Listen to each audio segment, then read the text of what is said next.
Without any doubt, Wolverine is one of the most influential, famous and beloved mutants in the entire X-Men universe. लेकिन उसकी popularity सिर्फ X-Men की वजह से नहीं है, उसके स्टैंड अलोन स्टोरी लाइन, उसके कॉमिक्स इतने ज़्यादा आइकॉनिक उसको बनाते हैं ना, वो खुद को मेन कैरेक्टर बनाता है उसमें। और ये एपिसोड पूरी तरीके से वुल्वरिन को डेडिकेट किया गया है, एक स्टैंड अलोन कैरेक्टर ड्रिवन, जहां वो टीम एक्स के फॉर्मर मेंबर्स को रिक्रूट करता है ताकि डॉक्टर कॉर्निलियस की बजा सके भाई। एपिसोड का अप्रोच काफ़ी ग्राउंडेड है, स्पेशली वुल्वरिन के कैरेक्टर के साथ। लेकिन सवाल ये है कि वुल्वरिन को डेडिकेटेड एपिसोड देने की ज़रूरत क्या पड़ी।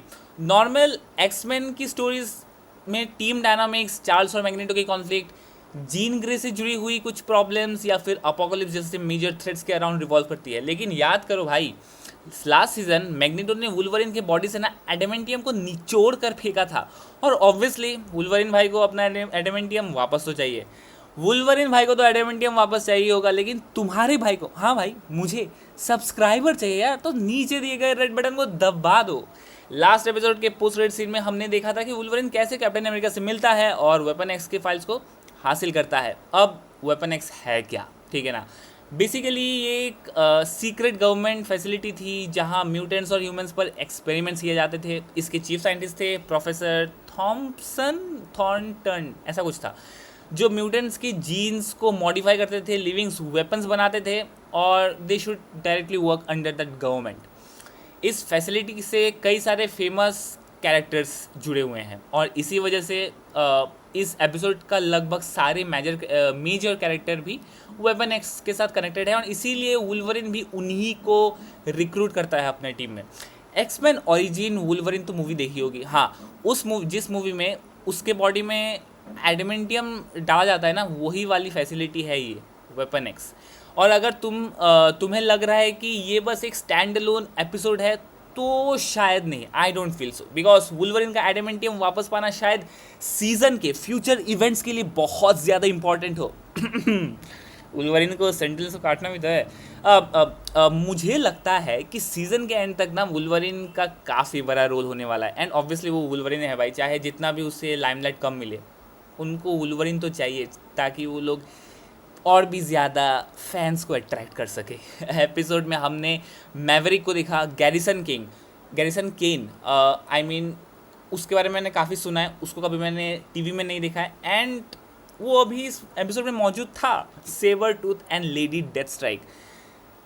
डेथ स्ट्राइक तुम्हें याद होगी तो वो जो 2003 की सस्ती फॉक्स की एक्समैन मूवी याद कर पाओगे।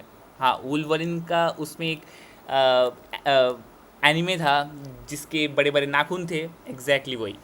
इन सब के साथ मॉर्फ भी मिशन पर मौजूद होता है, लेकिन जैसे ही टीम फैसिलिटी के पास पहुंचने वाले होते हैं वो लोग ना जेनेटिकली मॉडिफाइड इंसेक्ट्स कहीं से उड़ के आते हैं और हेलीकॉप्टर पर हमला कर देते हैं। हेलीकॉप्टर उसी वक्त क्रैश कर जाता है और गैरिसन केन की डेथ हो जाती है, which I did not expected. I wished कि उसे हम अगले कुछ एपिसोड्स में भी देखते, या फिर या बाकी मेंबर्स फैसिलिटी के अंदर घुसते हैं, लेकिन वहाँ जाकर पता चलता है कि पूरी लैब इन्हीं क्रिएचर से इन्फेस्टेड है, और तब सामने आता है डॉक्टर कॉर्निलियस। ये शायद कहना चाहिए कि जो बचा कुछ है डॉक्टर कॉर्निलियस था वो सामने आता है। ऐसा लगा कि उसने या तो खुद पे ब्रूड एलियन टिश्यू से बना हुआ सीरम इंजेक्ट कर लिया हो, या फिर वो किसी तरह इन्फेक्टेड हो गया हो उसी सीरम के वजह से। टीम किसी तरह खुद को वहाँ से बचा कर निकालती है, लेकिन फिर उन्हें एक कंटेनमेंट में ओमेगा रेड मिलता है। I don't really know much about Omega Red, but वो भी वेपन एक्स का वन ऑफ द एक्सपेरिमेंट है। ऐसा मैंने पढ़ा है कि ही वॉज, जिस तरीके से वेपन एक्स में वुल्वरिन को बनाया गया था, रशियंस ने ओमेगा रेड को बनाया गया है ताकि वो यूएस के म्यूटेंट्स, यूएस के लिविंग वेपन्स को मार सके। हाँ, वैसा ही कुछ। तो आगे चल के सिचुएशन और भी ख़राब हो जाती है, क्योंकि टीम मेंबर्स एक दूसरे पे डाउट करना शुरू कर देते हैं। कुछ लोग फैसिलिटी से बाहर निकलना चाहते हैं, लेकिन वुल्वरिन इंसिस्ट करता है कि उन्हें और भी नीचे जाना होगा, एंड इट मेक सेंस, क्योंकि मैंने पहले ही बोला कि उसको एडेमेंटियम चाहिए, भाई को सब्सक्राइबर चाहिए भाई। यही से पता चलता है कि उसका असली ऑब्जेक्टिव बदला नहीं है।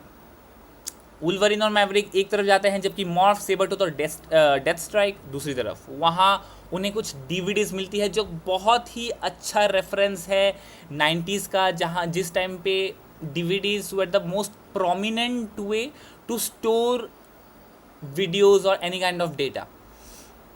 उन रिकॉर्डिंग्स में दिखाया गया है कि कॉर्नेलियस किस तरीके से ब्रूट क्वीन को कैप्चर किया और उसके ऊपर एक्सपेरिमेंट करता है, लेकिन उसे एक परफेक्ट होस्ट चाहिए जो ब्रूड इन्फेक्शन को सर्वाइव कर सके। And I mean who can be better than Wolverine? उससे बेटर होस्ट किसी भी चीज़ के लिए हो ही नहीं सकता। ज़िंदगी भर हील ही होते रहता है बंदा, उसका हीलिंग फैक्टर उसकी बॉडी को हमेशा रिपेयर करता रहेगा, और ब्रॉड जो ब्रूड वाली जो इन्फेक्शन है वो हमेशा परमानेंटली सर्वाइव करती रहेगी भाई। थोड़ी देर बाद हमें मैवरिक दिखता है, ठीक है, जो वुल्वरिन के साथ गया था उनको बाकी तीनों को सिर्फ मैवरिक दिखता है, वुल्वरिन नहीं दिखता, और वो डर के मारे काँप रहा होता है भाई। उसके बाद मिलता है फेरल वुल्वरिन, एंड इस फेरल वुल्वरिन को कॉमिक्स में कई बार दिखाया गया है, लेकिन जिस तरीके से पोर्ट्रेट मार्वल वालों ने इस पर्टिकुलर एपिसोड में किया है, amazing. He was really colourful, वो ग्रीन वाली लाट टपक रही है, पूरा बॉडी इन्फेक्टेड लग रहा है, and he was not at all Wolverine, he was something A infected animal, and it was damn good. Team उससे फाइट करने की कोशिश करती है, लेकिन क्लियरली वो कंट्रोल में नहीं है। वो मैवरिक को उठाता है और फाड़ के रख देता है। ना मैवरिक बचा, ना केन बचा, भाई कौन बचा फिर?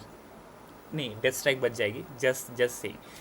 इसी बीच मॉर्फ सामने आता है और सेवर टूथ और डेथ स्ट्राइक को कहता है कि we need to save Wolverine, Wolverine को बचाना ही होगा। वो लोग भाग जाने वाले थे, बट समहाउ मॉर्फ जो जाने का रास्ता है उसको डिस्ट्रॉय कर देता है। दोस्त के लिए उतना करना पड़ता है भाई। फाइट के दौरान हम मॉर्फ को द थिंग में चेंज होते हुए भी देखते हैं, विच काफ़ी इंटरेस्टिंग टेक है, क्योंकि इसका मतलब ये दिखाता है कि फैंटास्टिक फोर का मतलब फैंटास्टिक फोर अभी इस यूनिवर्स में तो मौजूद है। सीज़न 1 में हमने डेयर डेविल को भी देखा था, इफ़ यू रिमेंबर। जी हाँ, सो हु नो उसकी फ्यूचर एपिसोड्स में जिस तरीके से कैप्टन अमेरिका हमें लास्ट एपिसोड में देखने को मिले, हु नो फ्यूचर एपिसोड में हमें फैंटास्टिक फोर भी देखने को मिल जाए। उसका मानना है कि ब्रोड इन्फेक्शन है ना, वो किसी तरीके से डिस्ट्रॉय तो करना ही होगा। उसका एक तरीका है, it is by injecting Wolverine again with adamantium. I feel ये रीज़न जो उसने बोला, ये इसलिए रीज़न बोला क्योंकि एडामेंटियम जब उसके बॉडी में घुसेगा ना, वो ब्रूड को बाहर निकाल देगा और वुल्वरिन को अंदर से हील करेगा, ठीक है। मॉर्फ जीन ग्रे का रूप लेता है ताकि वुल्वरिन इमोशनली डिस्ट्रैक्ट हो जाए, और डेथ स्ट्राइक उसे सीधा एडामेंटियम चेम्बर में ढकेल देती है, और इसी के साथ वुल्वरिन एडामेंटियम को वापस पाता है। ब्रूड इन्फेक्शन खत्म हो जाता है, फैसिलिटी डिस्ट्रॉय कर दी जाती है, ओमेगा रेड भी वही रह जाता है, और टीम किसी तरीके से बचकर बाहर निकल जाती है। लेकिन सबसे इंटरेस्टिंग चीज़ एक्शन नहीं था, मॉर्फ और वुल्वरिन का ना एक रिलेशनशिप था, जो बॉन्ड दिखाया गया है। मैं उनको गे नहीं कहना चाहता, बट अच्छी भाईचारे वाली दोस्ती। मॉर्फ ने वुल्वरिन के लिए इतना सब कुछ एक्चुअली में किया क्यों?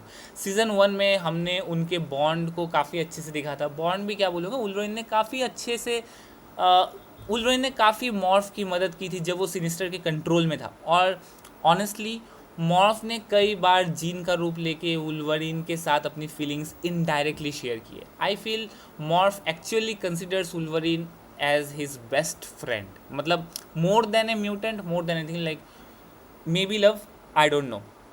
लेकिन इस एपिसोड के एंड तक एक नया कॉन्फ्लिक्ट और भी क्रिएट हो गया है। ये जो वुल्वरिन ने जो मॉर्फ को झूठ बोल के उसको यहाँ पे लाया, एंड वुल्वरिन का असली ऑब्जेक्टिव एडामेंटियम था, उससे मॉर्फ ही is not able to trust him, not very soon. उनके बीच का उनके बीच के ट्रस्ट में एक क्रैक तो आ गया है, और इतनी कैरेक्टर डेवलपमेंट देने के बाद मुझे सबसे ज़्यादा क्यूरियोसिटी इस बात की है कि अपकमिंग एपिसोड्स में मार्वल वुल्वरिन और मॉर्फ के रिलेशनशिप को किस तरीके से नए डायरेक्शन में लेके जाएगा।